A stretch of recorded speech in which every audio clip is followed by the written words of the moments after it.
జాతీయవాద జర్నలిజానికి అసలైన వేదిక నేషనలిస్ట్ హబ్ ని సబ్స్క్రైబ్ చేసుకోండి. నోటిఫికేషన్స్ కోసం బెల్ ఐకాన్ పై క్లిక్ చేయండి. నమస్తే, వెల్కమ్ టు నేషనలిస్ట్ హబ్. మిగతా పార్టీల కంటే భారతీయ జనతా పార్టీలో క్రమశిక్షణ ఎక్కువ. ఇది అందరూ అంగీకరించే మాట. ఎంతో మంది పార్టీ కోసం పదవులు ఆశించకుండా పనిచేస్తూ ఉంటారు. అందుకే పార్టీనే నమ్ముకున్న వాళ్లకు బీజేపీలో గొప్ప పదవులు తప్పకుండా వరిస్తూ ఉంటాయని చెప్పుకుంటూ ఉంటారు. ఓ సాధారణ కార్యకర్తని దేశ ప్రధానిని చేసిన పార్టీ కూడా బీజేపీనే. ఇక ఎంతో మంది కార్యకర్తలకు గొప్ప గొప్ప పదవులు దక్కుతూ ఉండడం ఒక్క బీజేపీలోనే జరుగుతూ ఉంటుంది. ఎన్నో పార్టీలు రాజ్యసభ సీట్లను అమ్ముకుంటూ ఉంటాయనే ఆరోపణలు ఉన్నాయి. బడాబడా నాయకులకు మాత్రమే రాజ్యసభ సీటు దక్కుతుందనే ప్రచారం కూడా దేశంలో ఉంది. అలాంటిది ఒక కరసేవకుడిని రాజ్యసభకు పంపనుంది బీజేపీ. ఈ విషయం తెలిసి ఆ కరసేవకుడే ఆశ్చర్యపోయారు. భారతీయ జనతా పార్టీ కోసం కష్టపడి పనిచేస్తే పదవులు వాటంతటా అవే వస్తాయనే ప్రచారానికి ఇది ఒక నిదర్శనం. మహారాష్ట్ర నుండి రాజ్యసభకు బీజేపీ అభ్యర్థిగా నామినేషన్ వేశారు అజిత్ గోప్చడే. మహారాష్ట్రలోని అధికార కూటమిలో భాగస్వామ్య పక్షమైన బీజేపీ 3 స్థానాలకు కొత్త అభ్యర్థులను ప్రకటించింది. కాంగ్రెస్ నుంచి వచ్చిన మాజీ ముఖ్యమంత్రి అశోక్ చవాన్, మాజీ ఎమ్మెల్యే మేధా కులకర్ణి, ఆర్ఎస్ఎస్ కార్యకర్త అజిత్ గోప్చడేలను అభ్యర్థులుగా బీజేపీ నామినేట్ చేసింది. బీజేపీ మిత్రపక్షమైన ముఖ్యమంత్రి ఏక్నాథ్ షిండే సారథ్యంలోని శివసేన కాంగ్రెస్ కు రాజీనామా చేసి తమ పార్టీలో చేరిన మాజీ ఎంపీ మిలింద్ దేవరను అభ్యర్థిగా ప్రకటించింది. వీరిలో అజిత్ గోప్చడే పేరు ఉండడం ఓ సర్ప్రైజింగ్ ఎలిమెంట్.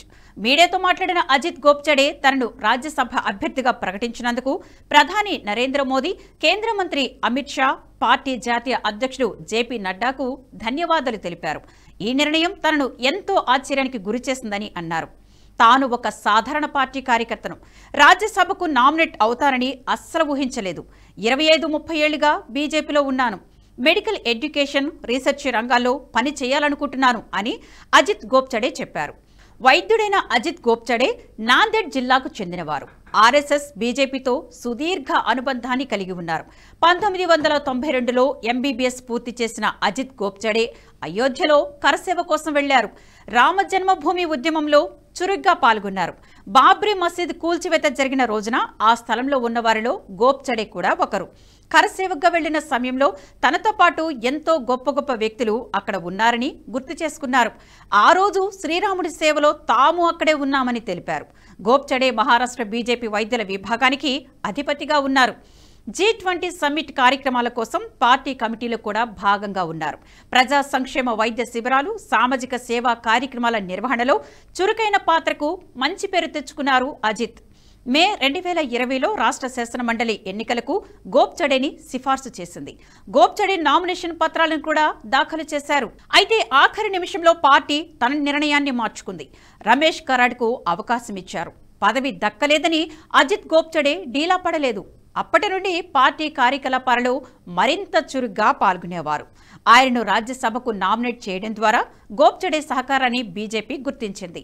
ఆయనను రాజ్యసభకు నామినేట్ చేయడం ద్వారా బీజేపీ మహారాష్ట్రలోని లింగాయత్ వర్గాలకు మరింత చేరువైందని రాజకీయ విశ్లేషకులు అంటున్నారు. అయితే ఓ కరసేవకుడికి రాజ్యసభ నామినేషన్ దక్కడంతో ఎంతో మంది ఆనందాన్ని వ్యక్తం చేస్తున్నారు. ఈ వీడియో మీకు నచ్చినట్టయితే లైక్ చేయండి, 10 మందికి షేర్ చేయండి. అలాగే కామెంట్ల రూపంలో మీ అభిప్రాయాలను మాతో పంచుకోండి. Nationalist hub group of channels ను సబ్స్క్రైబ్ చేసుకుని తెలుగునాట జాతీయవాద జర్నలిజాన్ని ప్రోత్సహించండి. ఈ వీడియో కింద ఉన్న బెల్ ఐకాన్ పై క్లిక్ చేయడం మర్చిపోవద్దు.